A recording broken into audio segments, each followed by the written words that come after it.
ಶಿವಮೊಗ್ಗ ಲೋಕಸಭೆ BJP ಅಭ್ಯರ್ಥಿ ರಾಘವೇಂದ್ರ ನಾಮಪತ್ರ ಸಲ್ಲಿಸಿದ್ದಾರೆ. ಕುಟುಂಬಸ್ಥರ ಜೊತೆ ತೆರಳಿದ ರಾಘವೇಂದ್ರ ನಾಮಿನೇಷನ್ ಫೈಲ್ ಮಾಡಿದ್ರು. ಬಳಿಕ ಶಿವಮೊಗ್ಗದಲ್ಲಿ ಬೃಹತ್ ರೋಡ್ ಶೋ ನಡೆಸಿದರು. ಈ ವೇಳೆ ಮಾಜಿ ಸಿಎಂಗಳಾದ ಬಸವರಾಜ ಬೊಮ್ಮಾಯಿ, ಬಿಎಸ್ವೈ ಎಚ್ಡಿಕೆ ಭಾಗಿಯಾಗಿದ್ದರು. ಗುರುವಾರ ರಾಯರ ವಾರದಂದೇ ನಾಮಪತ್ರ ಸಲ್ಲಿಸಿದ್ದೇನೆ ಅಂತ ರಾಘವೇಂದ್ರ ತಿಳಿಸಿದ್ದಾರೆ.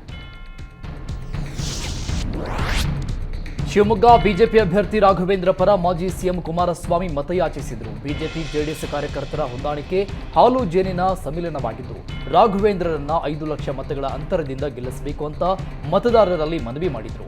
ಜೆಡಿಎಸ್ ಬಿಜೆಪಿ ಹೊಂದಾಣಿಕೆಯಿಂದ ನಮ್ಮ ಸ್ವಾರ್ಥದಿಂದಲ್ಲ, ರಾಜ್ಯದ ಅಭಿವೃದ್ಧಿ ದೃಷ್ಟಿಯಿಂದ ಈ ಮೈತ್ರಿ ಮಾಡಿಕೊಂಡಿದ್ದೇವೆ ಅಂತ ತಿಳಿಸಿದರು. ಇನ್ನು ಕಾಂಗ್ರೆಸ್ ವಿರುದ್ಧವೂ ಕಿಡಿಕಾರಿದ್ದಾರೆ. ರಾಜ್ಯದ 5 ಗ್ಯಾರಂಟಿಗಳು ಎಲ್ಲರಿಗೂ ತಲುಪಿಲ್ಲ ಅಂತ ಆರೋಪಿಸಿದ್ದಾರೆ. ಶಿವಮೊಗ್ಗ ಲೋಕಸಭಾ ಕ್ಷೇತ್ರದ ಬೈಂದೂರು ವ್ಯಾಪ್ತಿಯಲ್ಲಿ ಇಂದು ಈಶ್ವರಪ್ಪ ಪ್ರಚಾರ ನಡೆಸಿದರು.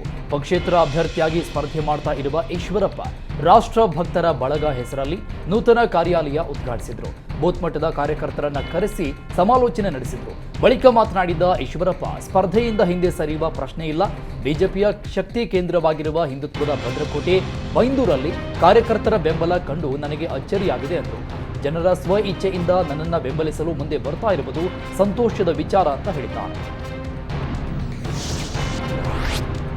ಲೋಕಸಭೆ ಚುನಾವಣೆ ಮತದಾನಕ್ಕೆ ದಿನಗಣನೆ ಇರುವಾಗಲೇ ಮತ್ತೆ ರಾಜ್ಯಕ್ಕೆ ಮೋದಿ ಎಂಟ್ರಿ ಕೊಟ್ಟಿದ್ದಾರೆ. ಸಿದ್ದು ಕೋಟೆ ಬಳಿಕ ರಾಜ್ಯ ರಾಜಧಾನಿ ಬೆಂಗಳೂರಿಗೆ ಶನಿವಾರ ಪ್ರಧಾನಿ ಮೋದಿ ಆಗಮಿಸ್ತಾ ಇದ್ದಾರೆ. ಚಿಕ್ಕಬಳ್ಳಾಪುರ ಮತ್ತು ಬೆಂಗಳೂರು ಉತ್ತರ ಲೋಕಸಭಾ ಕ್ಷೇತ್ರದಲ್ಲಿ ನಡೀತಾ ಇರುವ ಸಮಾವೇಶದಲ್ಲಿ ಭಾಗಿಯಾಗಲಿದ್ದಾರೆ. ಚಿಕ್ಕಬಳ್ಳಾಪುರದಲ್ಲಿ ಶನಿವಾರ ಮಧ್ಯಾಹ್ನ 3:45ರಿಂದ 4:25ರವರೆಗೆ ಪ್ರಧಾನಿ ಮೋದಿ ಸಮಾವೇಶ ನಡೆಸಲಿದ್ದಾರೆ. ಇನ್ನು ಬಳಿಕ ಬೆಂಗಳೂರಿನ ಅರಮನೆ ಮೈದಾನದಲ್ಲಿ ಶನಿವಾರ ಸಂಜೆ 5:30ರಿಂದ 6:10ರವರೆಗೆ ಪ್ರಧಾನಿ ಮೋದಿ ಸಮಾವೇಶ ನಡೆಸಲಿದ್ದಾರೆ. ರಾಜ್ಯದಲ್ಲಿ 20 ಲೋಕಸಭಾ ಕ್ಷೇತ್ರಗಳಲ್ಲಿ ಗೆದ್ದೇ ಗೆಲ್ಲುತ್ತೇವೆ ಅಂತ ಸಿದ್ದರಾಮಯ್ಯ ಆತ್ಮವಿಶ್ವಾಸ ವ್ಯಕ್ತಪಡಿಸಿದ್ದಾರೆ. ಇನ್ನು ಗ್ಯಾರಂಟಿ ತಾತ್ಕಾಲಿಕ ಎಂದಿದ್ದ ವಿಜೇಂದ್ರಗೆ ಸಿದ್ದರಾಮಯ್ಯ ಟಾಂಗ್ ಕೊಟ್ಟಿದ್ದಾರೆ. ರಾಜ್ಯದಲ್ಲಿ ಮತ್ತೆ ಕಾಂಗ್ರೆಸ್ ಸರ್ಕಾರವೇ ಅಧಿಕಾರಕ್ಕೆ ಬರಲಿದೆ ಅಂತ ಭವಿಷ್ಯ ನುಡಿದರು. ಯಾವುದೇ ಕಾರಣಕ್ಕೂ ಗ್ಯಾರಂಟಿ ಯೋಜನೆ ನಿಲ್ಲಿಸೋದಿಲ್ಲ, ಮುಂದುವರಿಸುತ್ತೇವೆ ಅಂದರು. ಮುಂದಿನ ವರ್ಷವೂ ಗ್ಯಾರಂಟಿಯಾಗಿ 52,000 ಕೋಟಿ ಹಣ ಮೀಸಲಿಟ್ಟಿದ್ದೇವೆ ಅಂತ ಹೇಳಿದ್ದಾರೆ.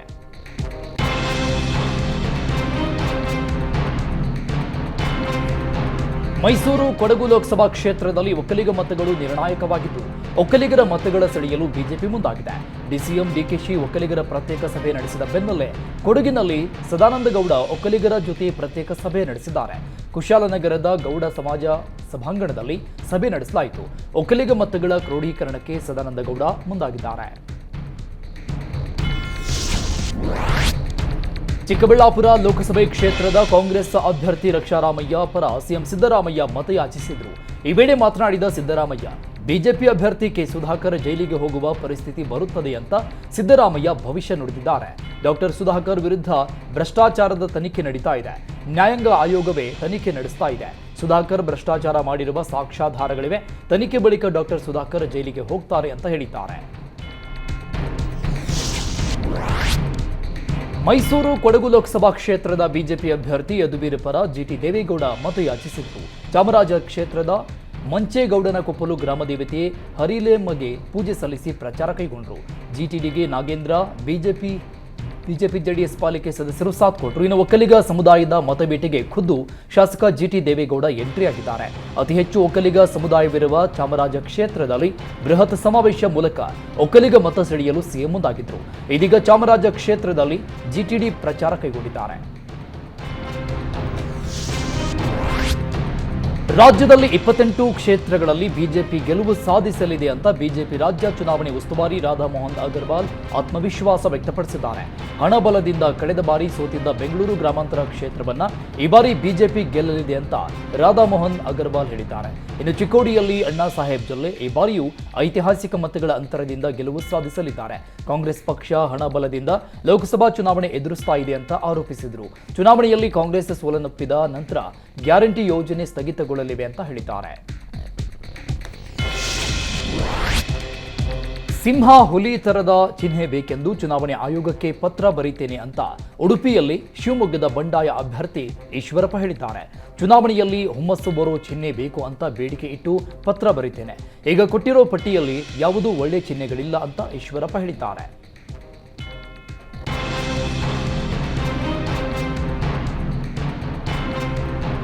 ಉಡುಪಿ ಚಿಕ್ಕಮಗಳೂರು ಲೋಕಸಭಾ ಕ್ಷೇತ್ರದ ಕಾಂಗ್ರೆಸ್ ಅಭ್ಯರ್ಥಿ ಜಯಪ್ರಕಾಶ್ ಹೆಗಡೆ ಪ್ರಚಾರದ ಜೊತೆಗೆ ಟೆಂಪಲ್ ರನ್ ಮಾಡ್ತಾ ಇದ್ದಾರೆ.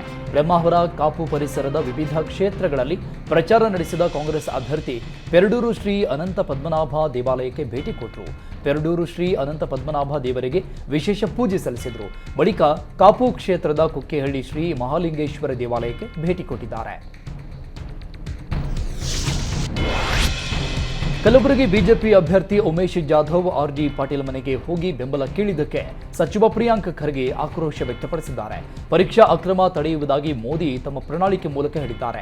ಆದರೆ ಬಿಜೆಪಿ ಅಭ್ಯರ್ಥಿ ಮಾತ್ರ ಪರೀಕ್ಷೆ ಅಕ್ರಮದ ಕಿಂಗ್ ಪಿನ್ ಮನೆಗೆ ಹೋಗಿದ್ದಾರೆ. ಜಾಧವ್ ಬಹಿರಂಗವಾಗಿ ಹೋಗಿ ಬೆಂಬಲ ಕೇಳ್ತಾರೆ ಅಂದ್ರೆ ಆರ್ಜಿ ಪಾಟೀಲ್ ಜೊತೆ ನಂಟಿದೆ ಅಂತ ಆರೋಪಿಸಿದ್ರು.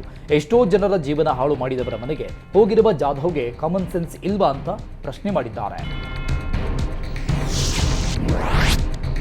ಪಿಎಸ್ಐ ಕಿಂಗ್ ಪಿನ್ಗಳ ಮನೆಗೆ ಬಿಜೆಪಿ ಅಭ್ಯರ್ಥಿ ಉಮೇಶ್ ಜಾಧವ್ ಭೇಟಿಯನ್ನ ಅಶೋಕ್ ಸಮರ್ಥಿಸಿಕೊಂಡಿದ್ದಾರೆ.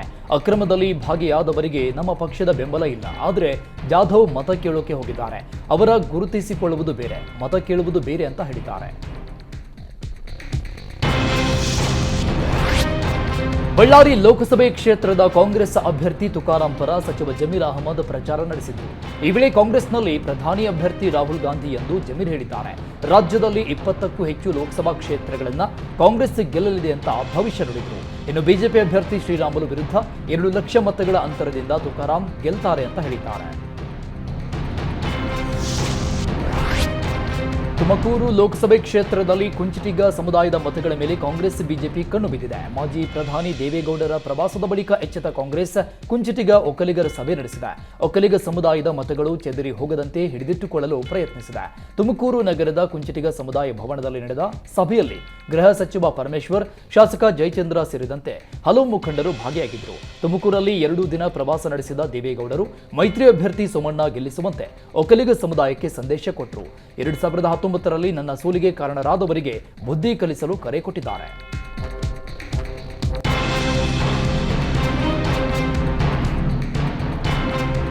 ಜೈ ಶ್ರೀರಾಮ್ ಎಂದಿದ್ದಕ್ಕೆ ಯುವಕರ ಮೇಲೆ ಹಲ್ಲೆ ಪ್ರಕರಣವನ್ನ ಬಿಜೆಪಿ ನಾಯಕರು ಖಂಡಿಸಿದ್ದಾರೆ. ಕಾಂಗ್ರೆಸ್ ಸರ್ಕಾರದ ಮೇಲೆ ಕೇಸರಿ ಪಡೆ ಮುಗಿಬಿದ್ದಿದೆ. ಕಾಂಗ್ರೆಸ್ ಹಿಂದೂ ವಿರೋಧಿ ಪಾರ್ಟಿ ಎಂದು ಜೋಶಿ ಕಿಡಿಕಾರಿದ್ರು. ಇನ್ನು ಕಾಂಗ್ರೆಸ್ ಓಟ್ಗಾಗಿ ಯಾವ ಮಟ್ಟಕ್ಕೆ ಆದ್ರೂ ಹೋಗುತ್ತದೆ ಅಂತ ಆರೋಪಿಸಿದ್ರು. ಇದೇ ವೇಳೆ ವಯನಾಡಿನಲ್ಲಿ ಮುಸ್ಲಿಂ ಲೀಗ್ ಧ್ವಜ ಹಿಡಿದು ಪ್ರಚಾರ ಮಾಡ್ತಾ ಇರುವುದಕ್ಕೆ ಕಿಡಿಕಾರಿದ್ದಾರೆ. ಕಾಂಗ್ರೆಸ್ ಸರ್ಕಾರ ಮುಸ್ಲಿಂ ಪರ ಸರ್ಕಾರ ಅನ್ನೋ ತರಹ ವರ್ತನೆ ಮಾಡ್ತಾ ಇದೆ. ಕಾಂಗ್ರೆಸ್ ಧ್ವಜದ ಕಿಮ್ಮತ್ತಿಲ್ಲ, ಕಾಂಗ್ರೆಸ್ ಸುಳ್ಳು ಹೇಳೋ ಪಾರ್ಟಿ ಅಂತ ಆರೋಪಿಸಿದ್ದಾರೆ. ರಾಮನವಮಿ ವೇಳೆ ರಾಮಭಕ್ತರ ಮೇಲಿನ ಹಲ್ಲೆಯನ್ನ ಮಾಜಿ ಮುಖ್ಯಮಂತ್ರಿ ಸದಾನಂದ ಗೌಡ ಖಂಡಿಸಿದ್ದಾರೆ. ರಾಜ್ಯದಲ್ಲಿ ಕಾಂಗ್ರೆಸ್ ಸರ್ಕಾರ ಅಧಿಕಾರಕ್ಕೆ ಬಂದಿದ್ದು ಕಾನೂನು ಸುವ್ಯವಸ್ಥೆ ಅಧಪತನಕ್ಕೆ ಹೋಗಿದೆ ಎಂದರು. ಭಯೋತ್ಪಾದಕರಿಗೆ ಕಾನೂನು ಸುವ್ಯವಸ್ಥೆ ಹಾಳು ಮಾಡುವವರಿಗೆ ಕಾಂಗ್ರೆಸ್ ಕಾಲಘಟ್ಟವೇ ಸ್ವರ್ಗ ಅಂತ ಸದಾನಂದ ಗೌಡ ಹೇಳಿದ್ದಾರೆ. ಕರ್ನಾಟಕದಲ್ಲಿ ಕಾಂಗ್ರೆಸ್ ಬಂದಿರೋದೇ ದುರ್ದೈವವಾಗಿದೆ ಅಂತ ಹೇಳಿದ್ದಾರೆ.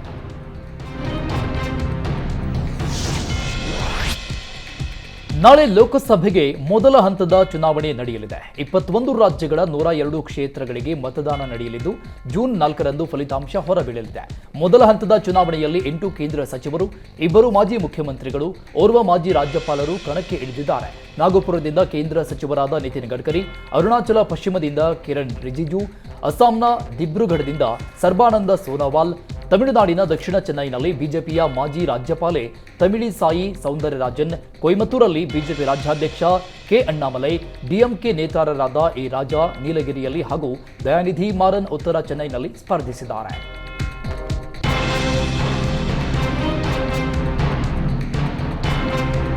ರಾಜ್ಯದ ಮೊದಲ ಹಾಗೂ ದೇಶದ 2ನೇ ಹಂತದ ಚುನಾವಣೆಗಳು ಸಮೀಪಿಸ್ತಾ ಇದ್ದಂತೆಯೇ ಪ್ರಚಾರ ರಂಗೇರಲಿದೆ. ಕೇಂದ್ರ ಗೃಹ ಸಚಿವ ಹಾಗೂ ಬಿಜೆಪಿ ನಾಯಕ ಅಮಿತ್ ಶಾ ಈ ತಿಂಗಳ 23 ಮತ್ತು 24ರಂದು ಕರ್ನಾಟಕದಲ್ಲಿ ವಿವಿಧ ಚುನಾವಣಾ ಪ್ರಚಾರ ಸಭೆಗಳಲ್ಲಿ ಭಾಗವಹಿಸುತ್ತಾರೆ.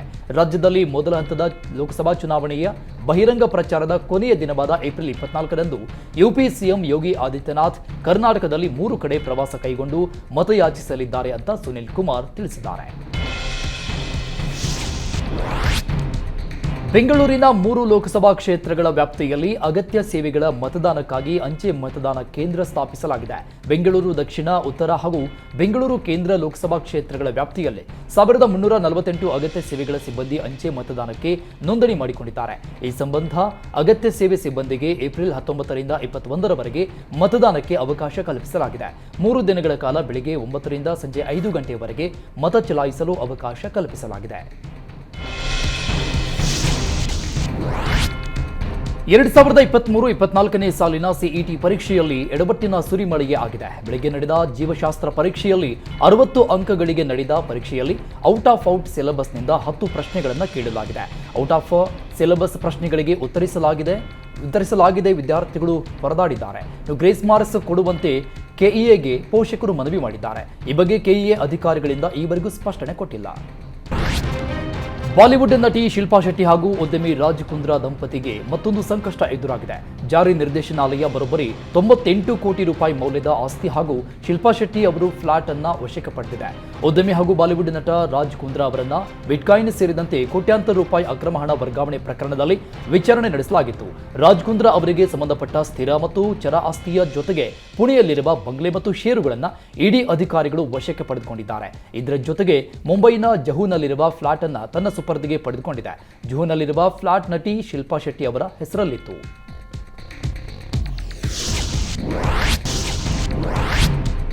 ಮಹಿಳಾ ಪ್ರಯಾಣಿಕರೊಬ್ಬರು ಆಟೋದಲ್ಲಿ ಬಿಟ್ಟು ಹೋದ 8 ಲಕ್ಷ ರೂಪಾಯಿ ಮೌಲ್ಯದ ಬಂಗಾರ ಮತ್ತು ಬೆಳ್ಳಿಯನ್ನ ವಾಪಸ್ ನೀಡುವ ಮೂಲಕ ಚಾಲಕ ಮಾನವೀಯತೆ ಮೆರೆದಿದ್ದಾನೆ.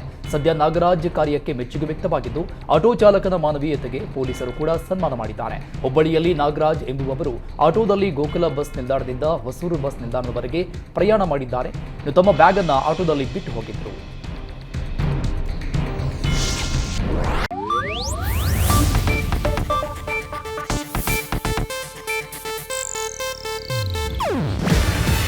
ಇದು ಏಷ್ಯಾನೆಟ್ ನ್ಯೂಸ್ ನೆಟ್ವರ್ಕ್ ಪ್ರಸ್ತುತಿ. ನೀವು ನೋಡ್ತಿದ್ದೀರಾ ಏಷ್ಯಾನೆಟ್ ಸುವರ್ಣ ನ್ಯೂಸ್.